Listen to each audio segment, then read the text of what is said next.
गौरवान्वित गरेको छु। आज यस सभाका सभाध्यक्षज्यू प्रमुख अतिथि श्री गोपाल प्रसाद सिक्देलज्यू, भूमि व्यवसाय मन्त्रालयका हाम्रा आदरणीय सचिवज्यू र एफएनसीसीआईका हाम्रा एकदमै आदरणीय वरिष्ठ उपाध्यक्ष हेमराज ढकालज्यू र अन्य एफएनसीसीआईका हाम्रा साथीहरू र चेम्बर अफ कमर्सका कार्यवाहक अध्यक्ष हाम्रा आदरणीय दीपक लताज्यू लगायत हाम्रा यस नेपाल जग्गा तथा आवास विकास संघका हाम्रा अग्रज मेरा अति नै अभिभावकको प्राय प्रदान गर्ने हुने दिनारायण श्रेष्ठज्यू, कालु गुरुङज्यू, टङ्क श्रेष्ठज्यू, लालकाजी गुरुङज्यू लगायत सम्पूर्ण हाम्रा आदरणीय व्यक्तित्वहरूमा यस सभामा उपस्थित हुनुभएकोमा धन्यवाद दिँदै र नवनिर्वाचित हाम्रो कार्य समितिहरूलाई सम्पूर्णलाई बधाई दिन चाहन्छु। होइन हाम्रा यस सभाका सभापतिज्यूले केही कुरा राख्नुभएको थियो, त्यसमा अलिकति म स्पष्ट पार्न चाहन्छु। आज निश्चय पनि हाम्रो यो देशमा आजको दिनमा हाम्रा ठुलो चुनौतीहरू घर जग्गामा व्यवसाय काम गर्नेहरूको लागि छ।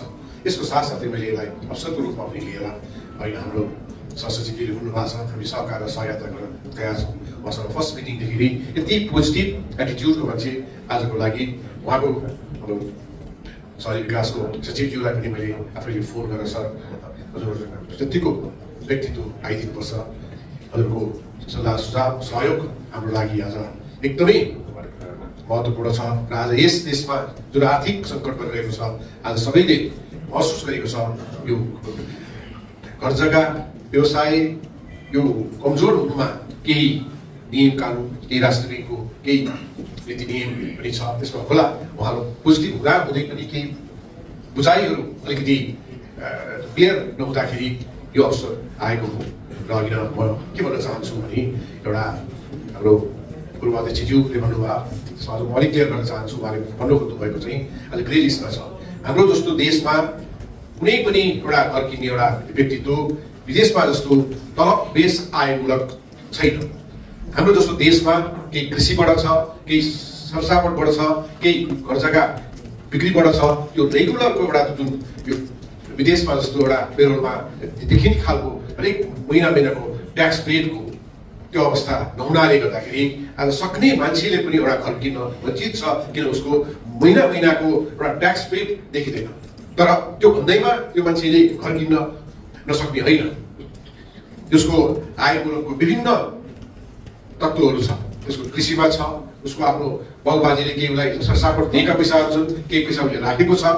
विभिन्न यस्ता आम्दानीले गर्दाखेरि प्र्याक्टिकल इस्युमा राज्य भनेको हाम्रो यस्ता अप्ठ्याराहरूलाई केयर गर्दै जानलाई हामी यहाँ कोही पनि नेपालीहरू चाहे उद्योगी चाहे कर्मचारी चाहे जोसुकै होस्, आज कर्मचारीले के आज घर किन्न सक्दैन त? कर्मचारीको तलब त्यो तलब मात्रै हो त? त्यो होइन। कर्मचारीको तलब पनि उसको गाउँ छ, उसको जग्गा जमिन छ, उसको आफन्तहरू छ, विभिन्न ठाउँबाट उसको इन्डाइरेक्ट आय स्रोत छ। तर ती आय स्रोत चाहिँ के भने त्यो ट्याक्स पेडमा हरेक महिनाको ट्याक्स पेडमा देखिँदैन। तर व्यावहारिक रूपमा त्यसलाई पनि हामीले एउटा हेरेर त्यस्ता कुरालाई पनि एउटा व्यावहारिक रूपमा गरेर यो ग्रे लिस्ट भनेको एउटा विदेशीको संस्थालाई देखाउने कुरा हो। यो त हामी किन यहाँ हो निश्चय पनि एउटा जुन मनी लन्ड्रीको कुरा आइरहेको छ, के भनेको छ मनी लन्ड्रीको कुरा, मनी लन्ड्री के कुरा हुन्छ भने ड्रग्सको पैसा, आतहत्याको पैसा, आतंक गरे। हामी नेपालीमा यो पैसा मलाई लाग्छ 100% कसैकोमा छैन। हामी नेपालीहरूको प्योर कमाइ भनेको pure as gold and clear as crystal कमाइ हो। तर ती कुराहरू चाहिँ हाम्रा यी विभिन्न सोर्सबाट गर्दाखेरि हाम्रा कर्मचारीले पनि घर किन्न सकिरहेका छन्। तर त्यो भन्दैमा अवैध रुपियाँ कमाएको चाहिँ पटक्कै होइन। यसै गर्दा हाम्रा अरू के कर्मचारीले भन्दा बाहेक अरूले घर किन्न अब नपाउने हो त? त्यो होइन। एउटा घाँस बाँस कपासको अवस्थामा गर्दाखेरि हाम्रो बाँसको कुरामा यस्ता हाम्रा एउटा कति हाम्रा धेरै 70-80% जनताहरू जाहिर बिनाका छन्, उनीहरूको स्वरोजगार छ, विभिन्न कुराको छ। त्यस्ता खालको हाम्रो ट्याक्सको दायरामा आएको छैनन् होला, कतिपय कृषि होला, के होला, यस्ता कुरालाई होइन हाम्रो मन्त्रीज्यू सचिवज्यू सहसचिवज्यूसँग म के कुरा पहल गर्छु कि अब हाम्रो कार्यकालमा नयाँ कार्यकालमा हाम्रो एउटा महासङ्घ महासङ्घ अन्तर्क्रिया गरेर महासङ्घ निरन्तर रूपमा यो घर जग्गा व्यवसायलाई हामीले एउटा यसलाई विकास दिन सक्यौँ भने एउटा घर सबैको एउटा अधिकारको कुरा हो भनेर एउटा त्यसलाई मनन गर्दै यसलाई हामी कायम गर्नुपर्छ भन्ने विश्वासमा हाम्रो एउटा अनुरोध एउटा प्रस्ताव र एउटा छलफलको वातावरण